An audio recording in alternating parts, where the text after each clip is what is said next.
okay? Yeah, very well, mate. How are you? Yeah, good, thank you. Thanks for your time. I was No going to problem. say, how much are you looking forward to this fight, and how sort of frustrating has the last sort of year been in in terms of not being able to fight and finally getting back into the ring now? Yeah, I'm excited, mate. To be honest with you, I forgot what this feels like. When fighters have a retirement and then they come back and it's all new again. That's what I kind of feel like. It must be what that's like. Yeah, it's a little bit different. Just coming back as well after 15 months out, and with the way that we're doing fight week. I mean, normally I've got my set routines and uh, do my little things, but being in a bubble and everything else is a little bit weird. But listen, to answer your question, mate, it's been a tough year, sat on the sidelines, but I've stayed motivated, stayed focused, and can't wait to be throwing level again. Yeah, in terms of how you've been keeping busy, Josh, you've obviously got your young family and what have you. You're obviously in great condition. How would you say you've spent the last sort of 15 months? Um, just as you say, mate, spending time with the family and training. That is all I've been doing. I mean, there's sort of all else you can do, really, isn't there? But I'm lucky enough to have my own private gym. I've been able to go in there during all the lockdowns, go in, turn the key, and just train away. If there's just been myself there or some of my team members, it's been good to just focus on the training and then spend as much time as possible with my little girls and my family. So that's been a nice disguise and a nice distraction, if I'm honest with you. But ready and getting back. And honestly, I'm ready to get back to throwing the lever. Honestly. Just a final one from me, Josh. What are you expecting from your opponent this weekend? Um, he's not really known over here, and a lot of people in the States are saying some very, very good things about him. Saying he's going to come over here and cause an upset, and that's how it right. He's got more knockouts than me. He comes for a fight. I know he's only got the fight at short notice, but this can be life changing for him, and it's only 36 minutes, so he's going to come. But in the same breath, I've been training hard for an AR fight. I've been training for a fight was supposed to cement me as number one in the world. So I'm ready for anything that he brings. Whatever he's done in the last 5 or 6 weeks, I'll be ready for it, mate. Believe me. And I reckon he's going to come. He's going to try and make an impression. I don't know how well he does 12, but listen, I can do 12 really well, and I'm hitting even harder now. So it's going to be an entertaining fight, that's for sure. That's great. Cheers, Josh. Thanks. No problem, mate. No problem. Ben McKenna next, please.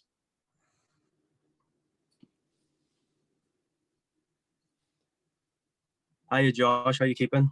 All right, Ben. How are you doing? Good, thanks. Good, man. With it being so long that you have fought, and you mentioned it being a tough year for yourself, it's also been a tough year for a lot of the fans with the lockdowns. How nice is it you can get out there and give them a bit of entertainment when we're stuck in another lockdown? Yeah, it's going to be a little bit different, isn't it? I mean, normally we entertain them with Sweet Caroline, I Predict a Riot, March on Together, loads of pints getting chucked all over, and everyone just a little bit merry. This one's obviously going to be a little bit different, but people are going to be watching from the living rooms, and I'm sure they'll be screaming and shouting and cheering, and for those who've not missed a fight in years, and I've got a few of them fans who've been there since I've been winning titles back in 2012. They've been to every run since. It is going to be different for them guys because, like I say, they're there through thick and thin to every show, and obviously can't be there. They're going to be watching from the telly. Probably going to be a little bit anxious, but it's my job to make them entertained and do a good job, keep the winning record, and keep the big fights alive. And like I say, it's the winning that does that. You get beat, and then it's back onto the, I won't say small shows, but you're not as excited, and you're not looking at the big unification fights anymore. It's just building yourself back up, and I think we've worked too hard over the years to for that to happen. So I'll be entertaining on Saturday night, mate. Don't you worry. Are you allowing yourself to look past Lara and what might come next, or not at all? Listen, I'm not going to be. I'm not going to put that question off completely, because I'd be lying to you if I said otherwise. Obviously, there's a massive dangling carrot right there in front of me. You know, get through this one, Josh. You know, there could potentially be an even bigger one, and more baubles on the line. With that being said, all this week, my head's been focused on Lara. You know, I've non-stop watched him, clips of him, just obsessing, looking at his record, his fighting style, finding pictures of him on Google, just to get his image in my head and his him in action in my head, because ultimately, it's him who's trying to stop it this Saturday night. So I think you can get a bit complacent and think it's going to be a given, and then that's when things can go wrong, and you don't want to be going into the fight and like be 3 rounds deep and thinking, wow, this is not what I expect. But if I've got a monster in my head and you know the fight's a lot easier than I expect, then that's always a bonus. And if not, if it is a tough fight, well, at least I've prepared for it up there. So I'm ready, mate. I'm ready. And just final one from me. Have you changed much with your training schedule, given it's been so long since you've kind of had a fight to prepare for? Obviously, I've had about a 15-month training camp, which is normally around 12 weeks. But to be honest with you, I live in the gym anyway. I'm always in the gym. If anything, we've just done things a little bit different, because I'm 30 now, Ben. You know, I'm 30. It's not like I'm a young whippersnapper anymore. Last time I was Matchroom, I was 24, 25, not even married, no kids. Now I've got a bad back. I've got greys. I've got kids. I'm married. So things have changed a little bit. But no, if anything, we've just been a little bit smarter. We enrolled a new strength conditioning coach last year, and we've just changed the way that we set our days out and our rest days. And listen, I feel fantastic. I'm sure you'll see it on social media. I mean, uploading topless selfies and pictures and whatnot. I'm in good condition, and I feel really good. You know, everything on record. My sparring, my running, my fitness, it's all through the roof. So it's all about doing it under the lights now. All about doing it under the lights. Brilliant. Thanks very much, Josh. Best of luck. No problem. Cheers, Ben. Thank you. Thanks, Ben. If we go to Jake Donovan next, please. Hey, Josh. Thanks for taking these calls and doing this interview. I did want to ask, I know you're not looking past Mauricio Lara for good reason, but what I wanted to know was, at what point did you realize that there was a serious chance you would have to give up your title, and how difficult was it for you to make that decision? Hello, Jake. Yeah, it more or less came out of the blue, if I'm honest with you. It were more or less in the space of 12 to 24 hours. It were more or less in middle of the last stages of camp, and all of a sudden we're in this predicament. I regretted not the decision to vacate it. You know, it's what I have to do to move forward and get the big fights. But yeah, it just seemed to happen really quick. And to be honest with you, if there'd have been more of a build-up, if there'd been a few days dwelling on it, then might have changed my decision. But it would just happen there and then. And you know what? In reflection, I'm happy with it. I'm really happy with it, because obviously nobody wants to give up a belt. You know, I've worked hard to win that world title, 3 defenses under my belt, and I've always said the only way that you're taking this bloody belt off me is by beating me up and dragging me out of the ring, or I go out on my shield. And to lose it to the politics is not always the best way. But like I say, I'm not going to be. I've said this many times, and I probably bore myself in saying it myself. I'm not going to be defined by that one belt. You know, for me, I'm at a stage where I believe I can go on and win more belts. You know, there's lovely belts out there. There's it's all added to your resume. It's all added to your CV. You know, the talk about the Ring Magazine belt. I mean, that just blows my mind. You know, when you look at the history of boxing and how many people and fighters have won that, and the type of resume, it's like, man, you could have Josh Warrington at the side of that. Wow, it makes me head spin. But it's all out there, and the only way that I was able to do that is by vacating the belt. Okay, great. We actually answered my second question with that, so I appreciate it. Great to have you back. Looking forward to seeing you this weekend. Thank you very much, Jake. Cheers, mate. Cheers. Thanks, Jake. Next, if we had over to Joe Lee from Seconds Out, please. Hi Josh, how you keeping, mate? Hi Joe, you okay? Yeah, I'm all good, thank you. I was just wondering, as you've just mentioned about, obviously you're frustrated having to vacate the belt. Do you think the best long-term solution for boxing, but also for people who are in your situation and maybe you again in the future, is to scrap most of the belts and just have one world champion in every weight division? Oh man, that would be lovely, wouldn't it? That would be lovely. I mean, and obviously, the belts had a little bit more glam to the fights, and if you had a busy division like the feather division or the lightweight division where you've got so many great fighters in the top 10, then a lot of fights could be made with different belts on the line. So you could have, like we've had Lopez and Lomachenko, and you've got Aney and all the other rest of the guys. You can all mix them up and put the belts on the line, because obviously everybody wants to have a world title and call themselves a world champion. Ultimately, I think the Ring magazine is that defining numero uno, cemented number one, because it looks over all of them. I think the belts just add a little bit more gloss to the fights, but I think it should be easier to make the big fights happen. I think with mandatories and everything else, it makes it a little bit difficult. It makes it a little bit difficult, and it's not the first time that we've seen this happen. Obviously, I know there's other politics in there with like different broadcasters, different promoters, and all that stuff, but the belts can be a stumbling block as well. And yeah, it would, like in my position, I think people can maybe take a lesson from that. It won't be defined by that belt, because ultimately there's been some big fights over the years, and some people won't even able to tell you what the belt were on the line. They'll just remember that big fight and how exciting that fight was. So I consider myself still one of the best in the world, even though I don't have that strap. I mean, it's at home in my wardrobe, but like I say, it's about having the big fights, and ultimately that's what the fans want to see. Thank you, mate. Just the one from me. Good luck. No problem. Thanks, Joe. Yeah. Thanks, Joe. If we go to Jim from PA next, please. Hi, Josh. Thanks for your time. No worries, Jim. Hi.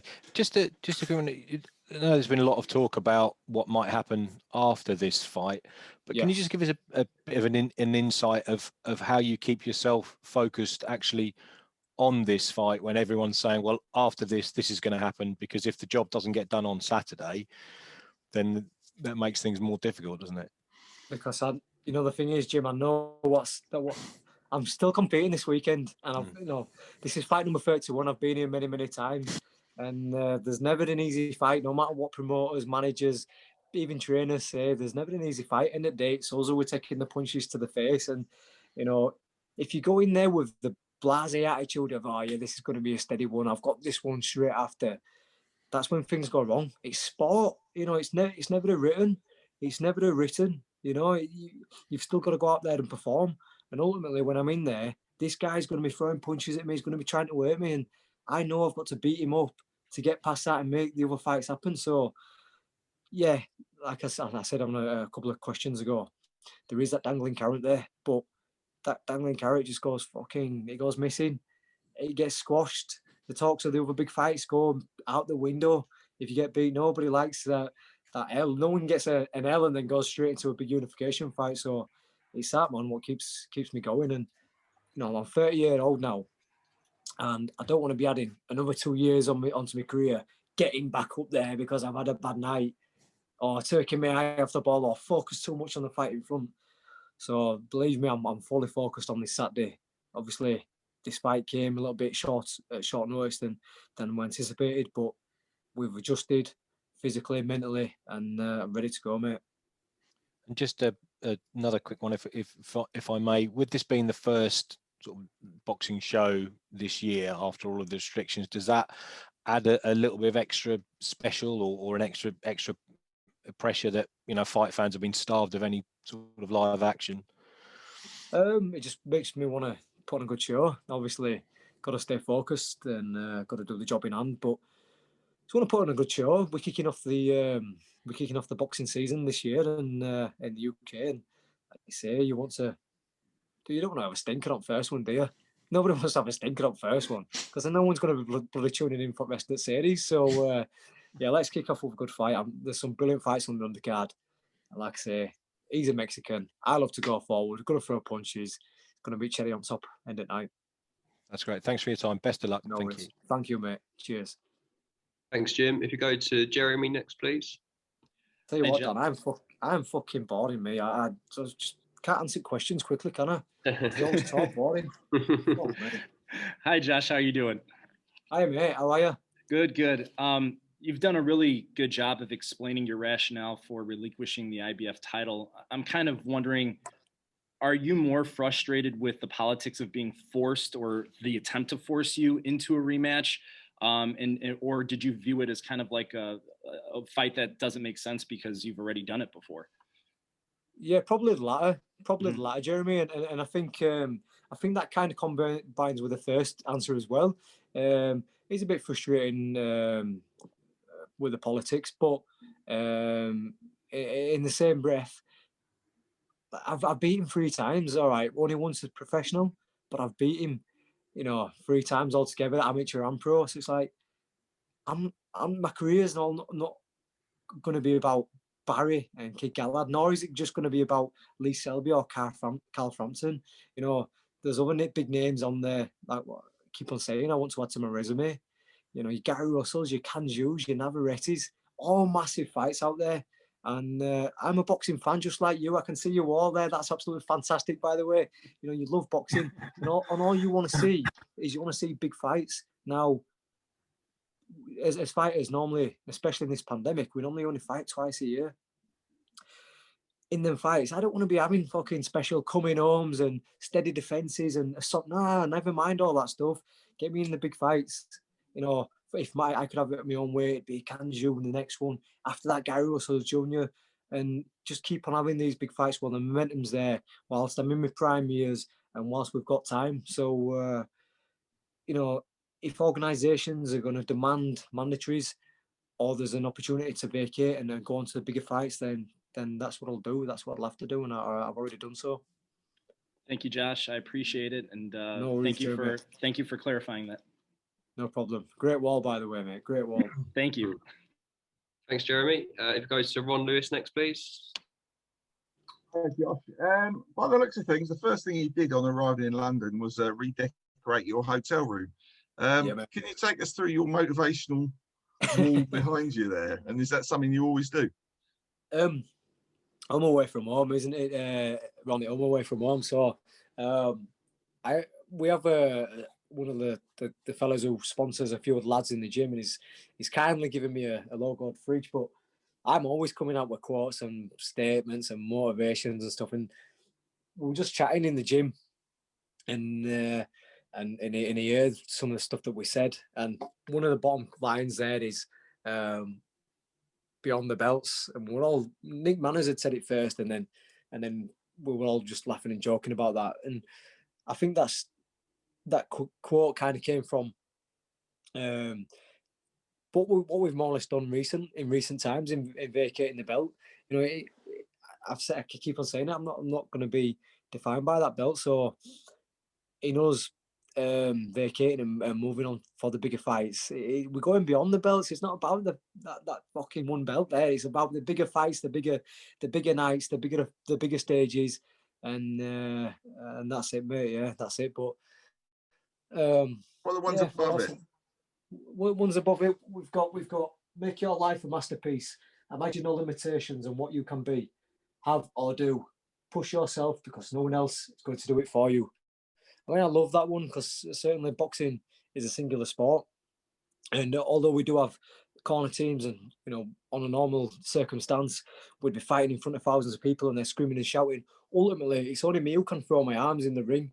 Ultimately, when I'm in the gym, it's only me who can push myself in training. It's only me who can push myself on the runs. That just makes sense because, like I say, my old fella can scream and shout at me to do whatever, but it's up to me to do so.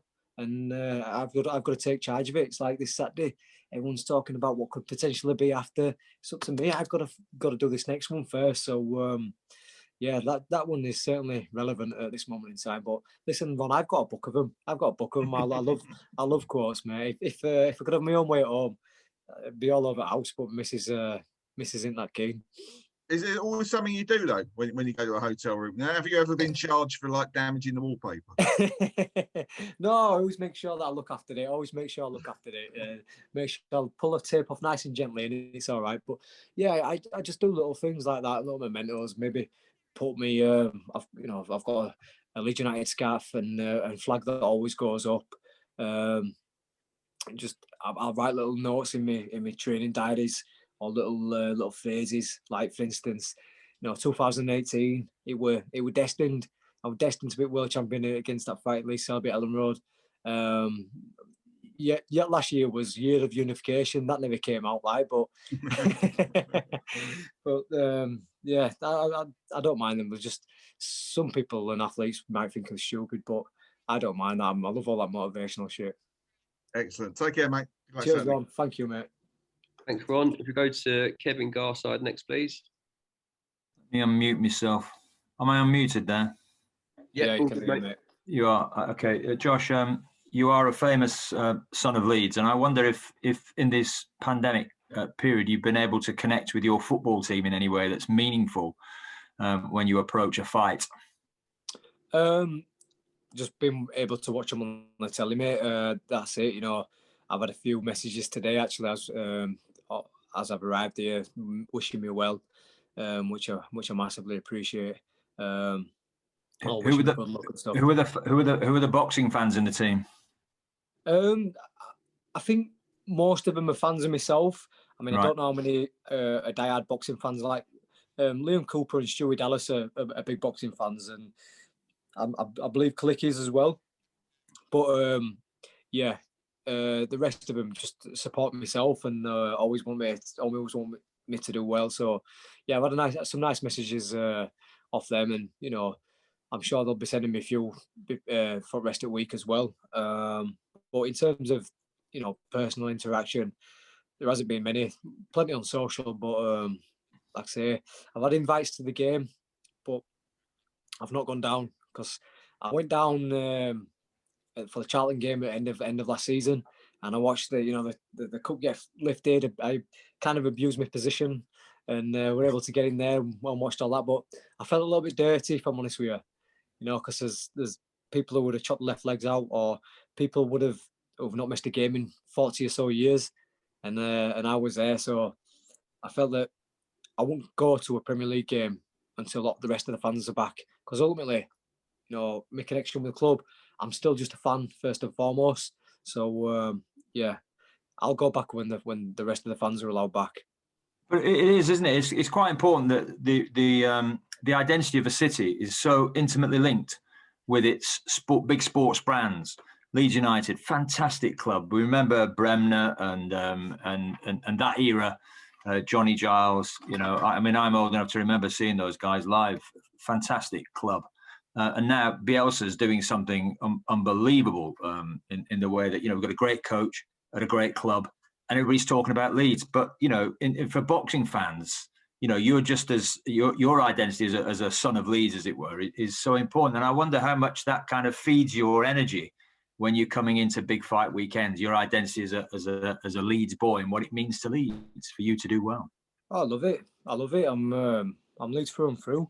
And the support isn't just coming from Leeds these days, but it started off in Leeds, and when I've been a Leeds fan all my life, and started going down to the ground as a young lad, and then when you start falling in love with a club, we were diabolical, we were terrible in League One, getting beat off of pub teams in FA Cup, and you start following the club, and your profile starts growing around the city, and there's only 16,000 turning up to Ellen Road in league matches, but we're getting 10,000 in the arena to watch me, and I'm hearing a lot of comments like, you're bringing the glory days back to Leeds, Josh, and to quote a few comments of what I've heard many times when we weren't doing so well and before Bielsa and all that stuff, were at least you'll bring a smile to our face instead of that bag of shite down at Ellen Road, and that's what times were like for a long period. And then I had the massive fight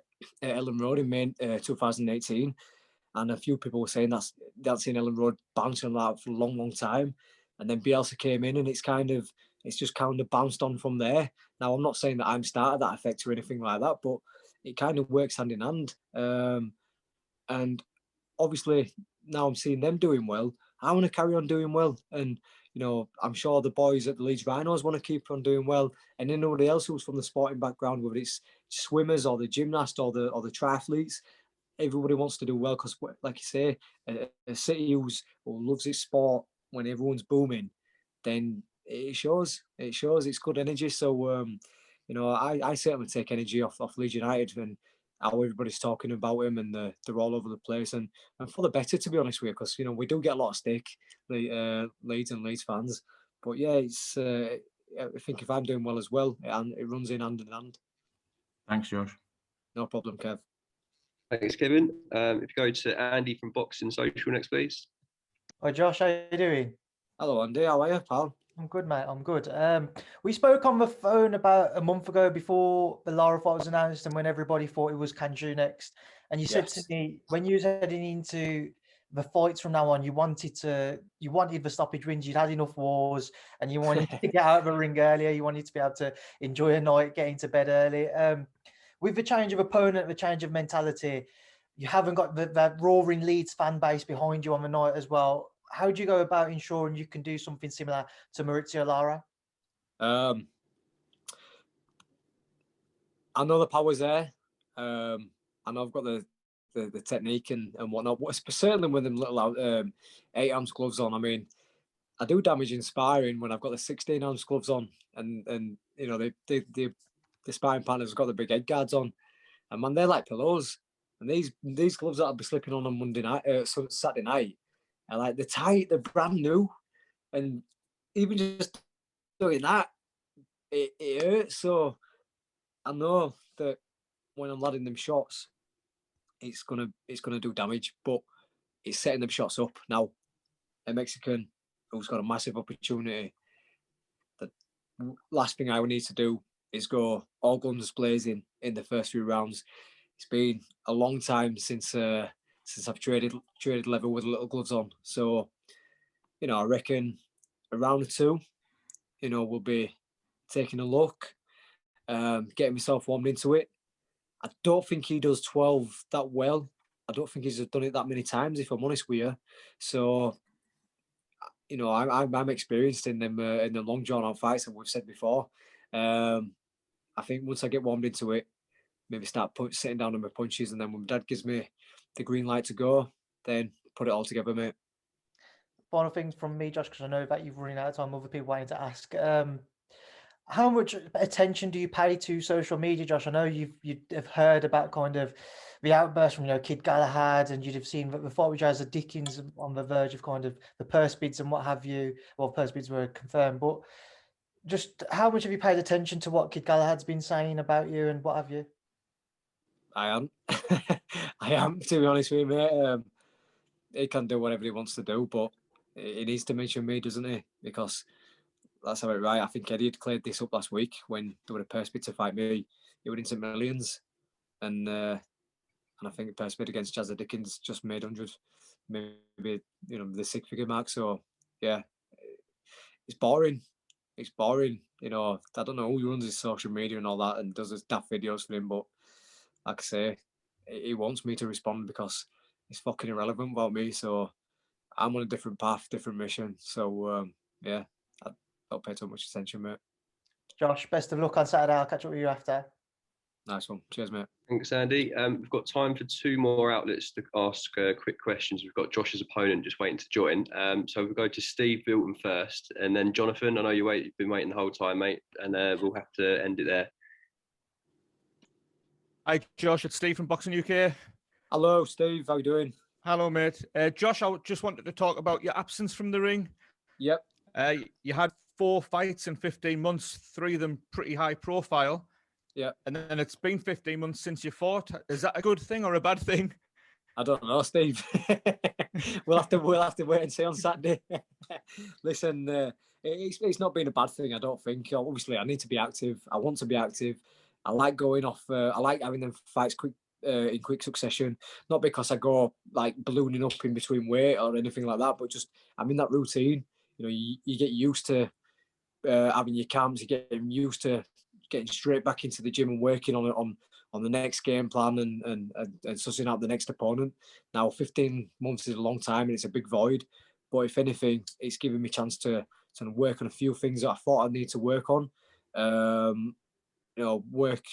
Let a few little injuries, niggling injuries, what I've had over a long period of time, to rest up completely and recharge up there as well. So I'm itching to be back, and I'm ready to resume to the busy schedule again.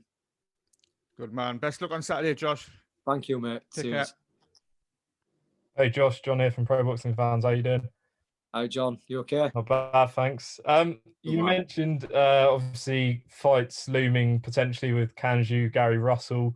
How much sort of guarantees have you had that if you come through Saturday night, that will be your next fight? And I know last year you were linked quite heavily to a fight with Shakur Stevenson, who's now moved up. Is that a guy still on your radar, perhaps later this year? Yeah, I think so. To answer your first question, listen, Sam was ready for a reason.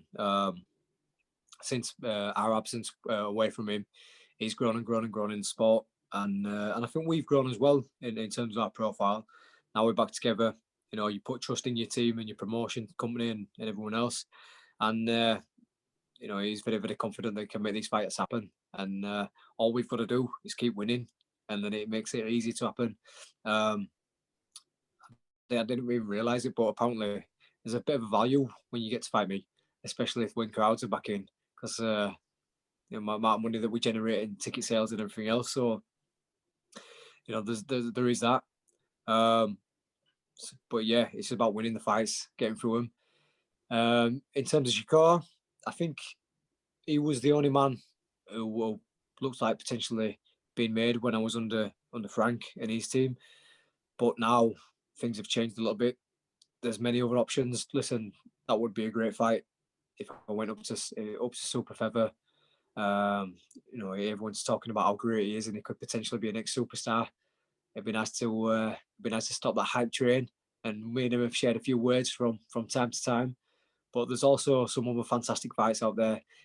Santa Cruz has said he's still lagging about at featherweight. Oscar Valdez has moved up to 130 as well. Could be potentially Barnstorm and Navarrete, big punching Mexican. So they're all mouth-watering fights, and like I said earlier on in this Zoom call, that you just want to be in the fights that the fans are excited about. The fights that the fans remember. And I'm not saying that Shakur wouldn't be that, but yeah, we'll just wait and see when we get through these next few. Best of luck Saturday, Josh. Cheers. Cheers, mate. Thank you. One very last one, as we've got two Jonathans on the call. Jonathan Pinfield, if you just want to finish things off for us, mate. Yeah, thanks a lot. Josh, just wanted to ask you a bit about your dad, if that's okay. Right. How's he kept you entertained during lockdown? Has he been putting you through your paces in the gym? And how are his knees doing? Because I was thinking, have you thought about getting him a Bielsa bucket to sit down on between the rounds to give him a bit of a he sits down on stool normally in between the rounds. His knees are struggling a bit these days. He gets a can of WD-40, sprays them on there, just loosen them up a bit. You'll watch him on Saturday. He struggles getting in and out of ropes. I think it takes him about 15 seconds to get in. So we only get around 20 seconds in between rounds. But no, he's good. He's good. He's obviously motivated because last year he had a successful year with Max Hughes. He turned his career around a little bit and got him some very good wins when Max was a massive underdog. Now he's got myself and Reese to go out on Saturday night. So that's been keeping him busy. So you know me, old fella. He always makes light of bad situations, whether that be not fighting for such a long time or not getting the fights that we wanted. Just always tries to make best of it, and just says, "Listen, it's only a bit of boxing. Stop carrying on," and keeps us entertained with his daft things like his dancing and things like that, mate. Yeah. And finally, Josh, when the fight was first announced, some people on social media actually thought that you were fighting the West Indies legendary cricketer Brian Lara. Right, okay. it made me think that there's a lot of talk at the moment about these exhibition bouts featuring YouTubers and random celebrities. What are your thoughts on whether that's a good thing or a bad thing for boxing? My thoughts are they shouldn't be allowed to call themselves professional boxers. Should be kind of some other kind of license for them, but they're not pro boxers. Maybe have them as an exhibition bouts. I don't mind them if they headline a show where there's a lot of pro boxers on the undercard, but don't label them as pro fighters. And yeah, that's it really. Brilliant. Nice one, Jonathan. Okay. Thank you very much for your time, Josh. Always appreciate it.